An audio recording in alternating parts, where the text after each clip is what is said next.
Hello, this screencast is going to help you complete your thesis statement draft. Remember, you can pause at any time so that you can work through your document while watching how I work through mine. So this is intended to serve as a model. For starters, you're going to want to include your name and your topic. This is so your teacher knows your topic. Then you're ready to move into part 1, and this is creating an outline using this acronym GST: General Statement, Specific Statement, Thesis Statement. Let's start with G, or the general statement.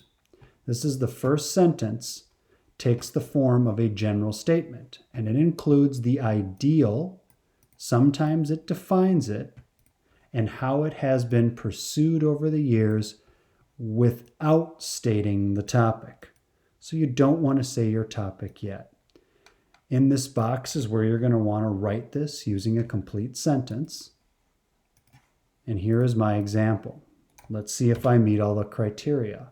From the 19th Amendment to same-sex marriage, the pursuit for equal rights has been critical to understanding the story of American history. Well, I don't say my topic, so without stating my topic, because my topic's the Voting Rights Act of 1965, it's not in there.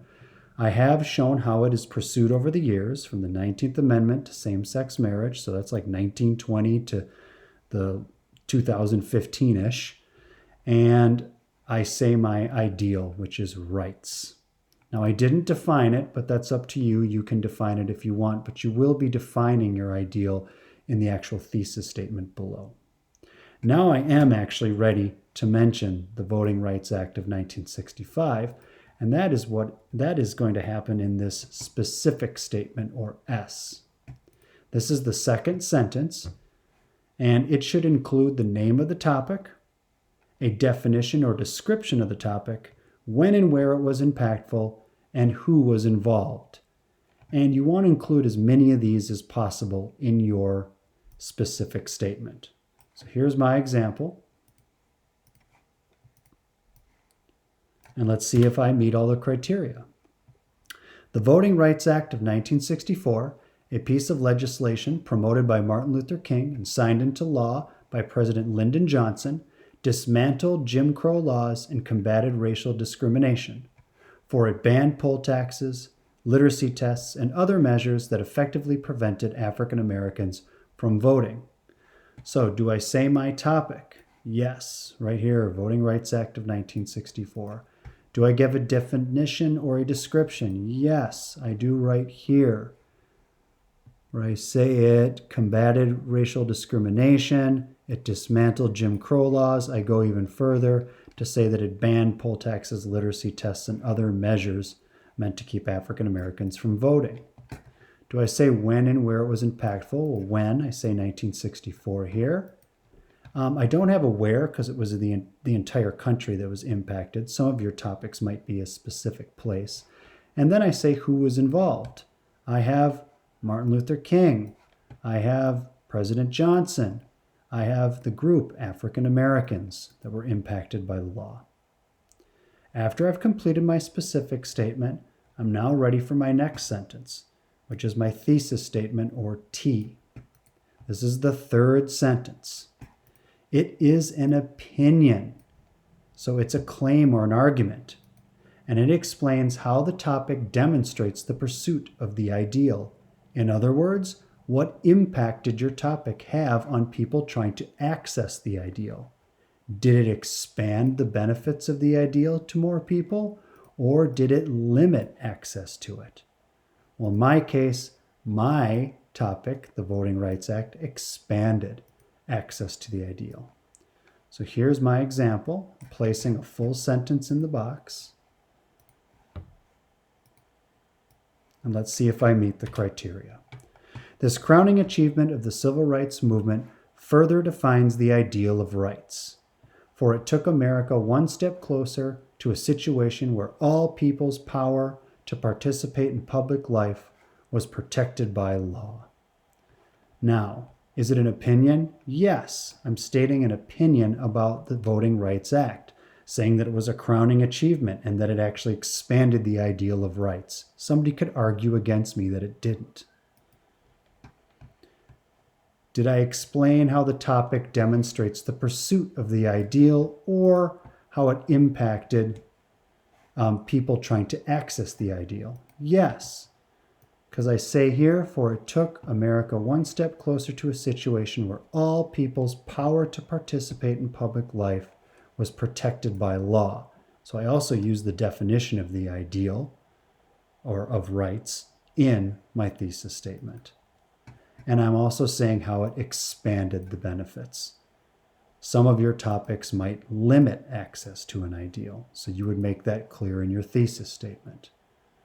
So this is my thesis statement in here. So I got my 3 sentences done.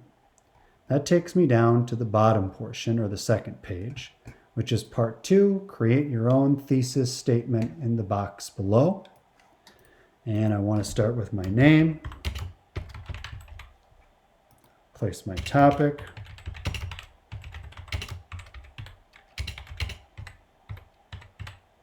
oops. And then in here, I'm just going to copy paste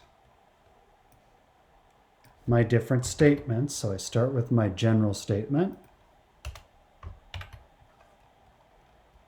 Then I'm going to put my specific statement because I used complete sentences in my outline. And then my thesis statement.